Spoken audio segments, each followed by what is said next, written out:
Ang sinabi ni Stephen Curry yan ang ating pag-uusapan. Ngunit bago yan ay paki-like po ng ating video, mag-subscribe at pindutin na rin ang notification bell para maging updated ka sa ating mga susunod pang videos na ipapalabas. Karamihan sa mga fans ngayon mga kaibigan ay medyo nawala na talaga ng tiwala na magkakampyon pa ang Dubs, o kaya pa ba kayang gumawa ng magandang run ang Golden State Warriors ngayon sa mga natitirang mga laban nila this season at papuntang playoffs. Pero yung grupo ng Warriors ay napakalaki ng tiwala nila na kayang-kaya pa nilang gumawa ng espesyal ngayong season kahit walang Jimmy Butler sa lineup nila.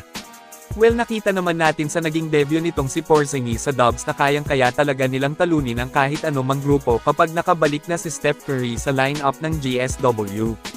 Sa ipinakitang performance ni Kristaps sa unang game niya ay paniguradong magiging nakakatakot talaga ang lakas ng Warriors kapag may Steph na. Huwag po tayong mainip, hintayin po natin na makumpleto na ang Big 3 ng Golden State.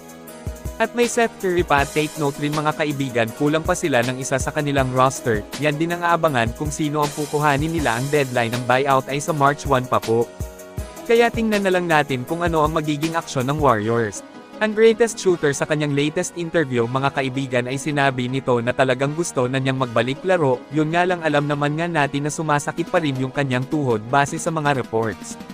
Plano at goal nga daw ng Warriors ay manatiling healthy si Steph at syempre lahat ng core ng Dubs para kayang-kaya nilang makipagsabayan sa kahit anumang kupunan sa Western Conference sa playoffs. Sabi dito ng 3-point King ay kumbaga talagang naniniwala siya at ng buong team ng GSW na kayang-kaya nilang makapasok ng playoffs ngayong season, at goal pa nga rin nila ang kunin ang number 6 seed sa West. So ibig sabihin mga kaibigan talagang nakaplano na ang lahat para sa Warriors na gusto nga rin siguro nilang patahimikin yung mga haters nila.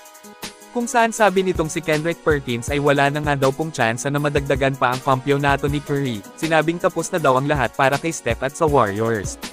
Pero kung si Steph ang tatanungin na sinabi lang din naman niya sa nagdaang interview niya kay Malika, na naniniwala pa daw umano ang GOAT shooter na kaya pa niyang magkampyon at ngayong season pa talaga yung pinapunto ni Steph. Kayo mga kaibigan, naniniwala ba kayo na kayang mag-champion ang Warriors sa lineup nila ngayon kung healthy? I-comment lang po yan sa ibaba at akin pong babasahin yan. Maraming salamat po, mag-iingat at God bless sa lahat. How you're dealing with this process right now? Feeling good. I mean, it's not going the way that I wanted it to, but I think we're in the right direction of trying to get back out there as fast as possible. The goal is to be healthy come playoff time, and be available when it matters most. Obviously, I'd love to be playing right now, and if you're healthy, you're able to play. I'm headed in the right direction, and hopefully it won't be too